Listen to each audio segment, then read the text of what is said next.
Huh? It's November 7th. Huh? I can't believe how much flack I got for not doing a video this week. So I'm doing a video this week. In the pilot episode, I left two questions kind of unanswered. Why and how. I answered the why in a previous episode. The how, I said I would save for another day. And today became that day. So let's talk about how I put this vlog together. Now, seriously, if you're not into tech, or you're not interested in doing a vlog, or you just don't care how this is made at all, you know, look for the button wherever it is, hit stop. This is not going to interest you at all.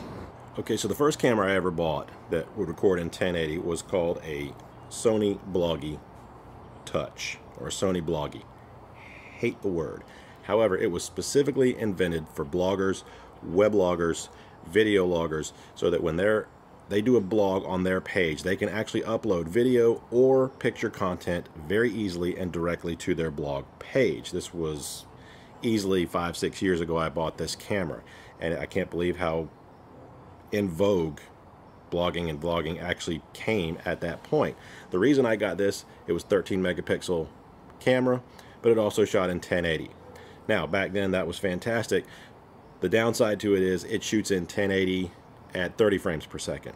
It'll shoot at 720 at 60 frames per second, both high quality pictures, but you know as well as I do, if you're going to do anything of substance, it needs to be 1080 at 60 frames per second, or it needs to be 1080 at 24 frames per second if you're going to shoot film quality product, or something that looks like 35 millimeter. It's actually a great camera. It's very portable, shoots in widescreen. There's me.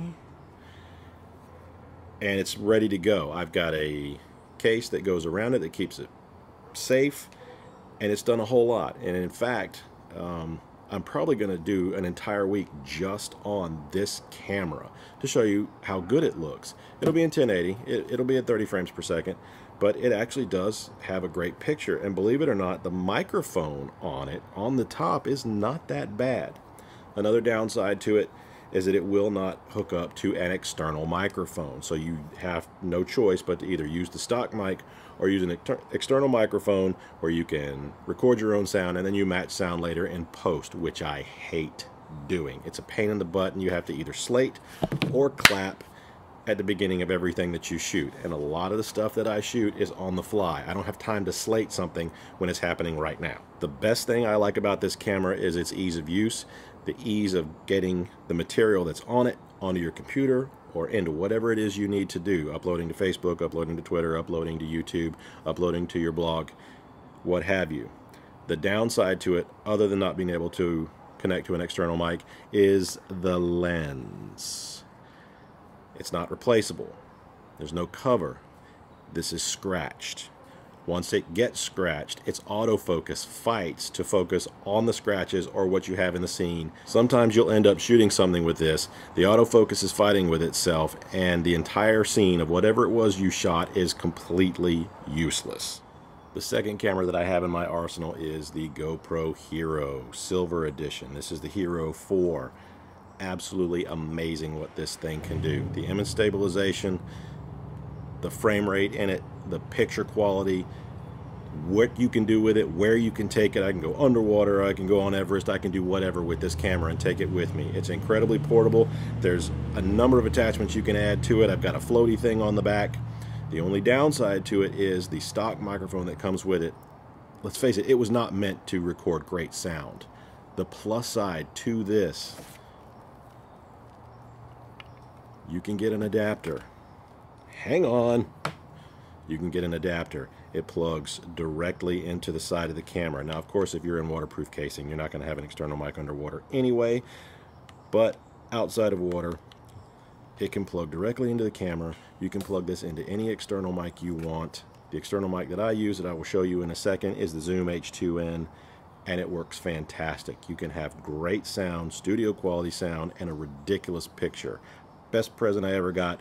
Thank you, my love. There are so many pluses that I can talk about with the GoPro, especially the GoPro 4, GoPro Hero. I could go on and on about this thing.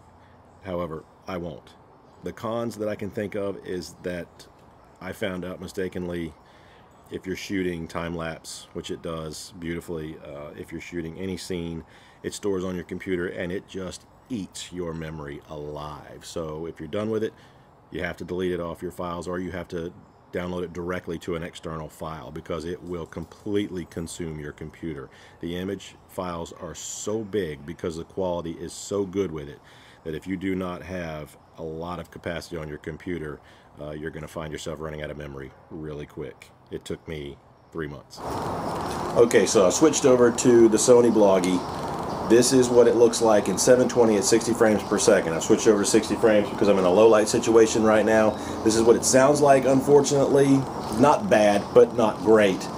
And this is what I look like and the whole world looks like in 720p at 60 frames per second. I'm going to switch over to 1080 at 30 frames. And yeah. Okay, so now I've switched over to 1080. This is 1080 on the Sony at 30 frames per second, and I wanted to show you my last camera before the camera that I have on order shows up, and I will show you that when it comes in. I'm not going to talk about it right now, but I will show you the camera, and you will see and hear a definite difference in the vlogs going forward when that camera comes in. However, the camera that I have with me all the time, and it's the camera that you have with you all the time, is the iPhone 6. I've got mine in a life-proof case. I can take this underwater. The stock mic on it that comes with it, not that bad. The picture quality, outstanding. It's very portable. I've always got it with me anyway, so it's always there. And a majority of the vlogs are shot on this. They really are. The downside to it is that it's just impossible to get the stock mic in this thing to turn off unless you are connected to an Apple product. And it's nothing against Apple.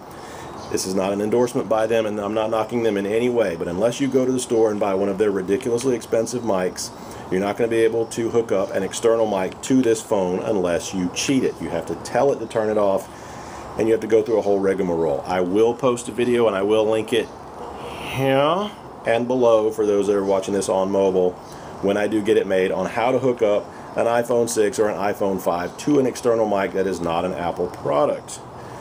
The other great thing about this is you can do time-lapse, you can do slow-mo, you can do so many things with it really on the go, and you've already got it with you. And like I said before, I use the Zoom H2N external mic that I hooked up with it. The first part of this video was actually being recorded with the Zoom H2N, so you can probably hear the difference between this camera, that stock mic, and this microphone. You have to go through a whole bunch of stuff to get it to hook up, but it really wasn't that expensive, and it was really an easy fix. So lastly, I switched back over to the iPhone. This is the iPhone. It's shooting in 1080. It's regular. I'm losing daylight, so pardon me if this looks like crap, but hopefully it sounds well, because this is the iPhone actually hooked up to the external mic, which is the Zoom H2N. I bought that as a scratch and dent. Really didn't pay a whole lot of money for it. It's worth every penny of what I got out of it. Now, most of the stuff that I shoot, straight on the iPhone, straight on the Sony, or straight on the GoPro. But when I use the GoPro, if I can, if it's a static shot and not a motion shot, I'm really trying to hook up the external mic to it so that I've got a good quality of sound. It's not something that a layperson would definitely hear, but it's something that I hear, and it's something that I insist on, of having at least good sound quality, or at least good visual quality. I do some shaky things with the camera every once in a while, but that's just to kind of keep it raw and keep it amateurish. I could set these up very intricately and take a whole lot of time to do it, but really you miss a whole lot when you're doing some of that stuff. So, and a lot of the stuff that I'm recording happens on the fly, so that's the way they should be. That keeps it real, and that keeps it flowing the way a vlog really should. I'm not making a movie. If I were making a professional product, it would look vastly different than these vlogs do. So this is what the iPhone sounds like with an external mic. Listen to the voice, and then of course what you're about to hear is what the iPhone sounds like without an external mic. So yeah. So basically this is what the iPhone sounds like without the external mic hooked up. I've got the camera in my hand, which is where it usually ends up most of the time anyway. Moving around, there's some motion to the shot.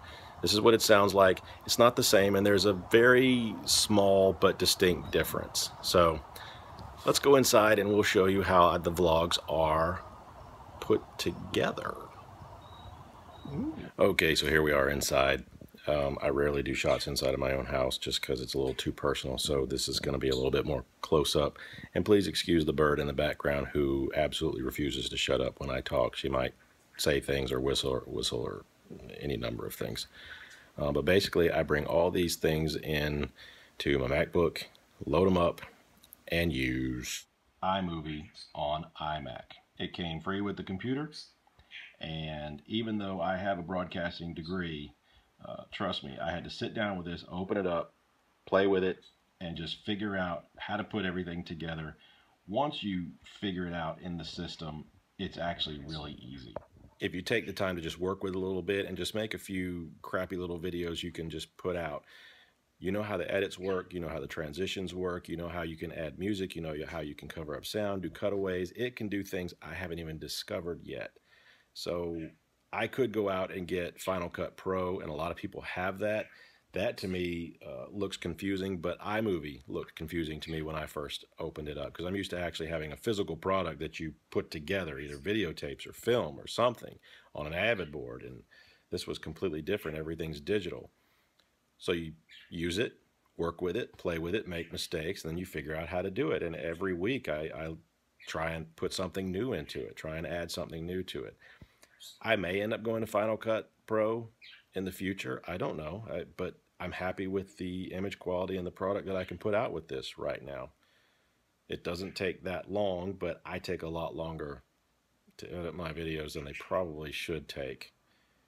Just because I'm looking for a little bit of perfection, and there's a lot of scenes that I throw away that most people would just add or go with, and I throw away a lot of crap.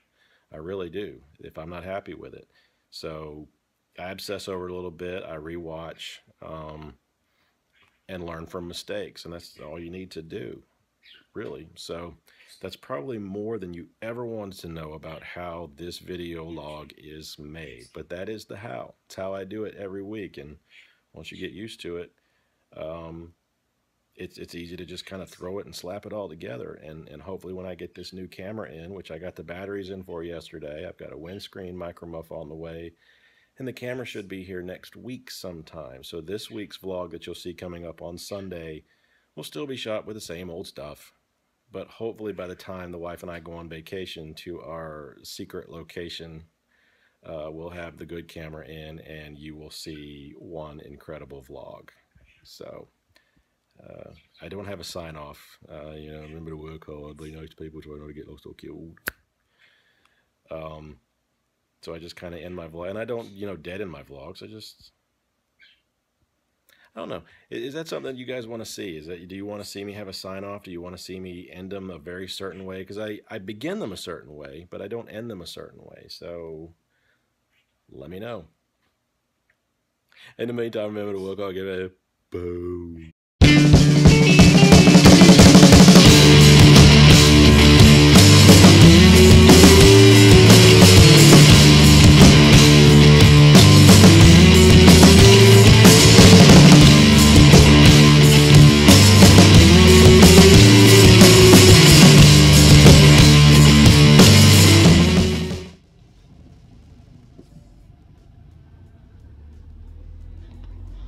The traffic in this town.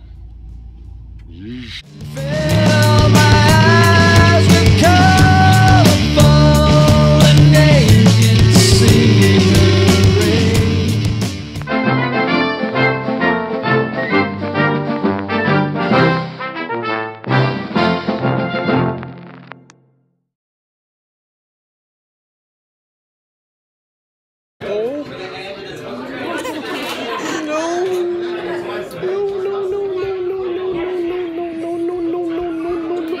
Look at that face.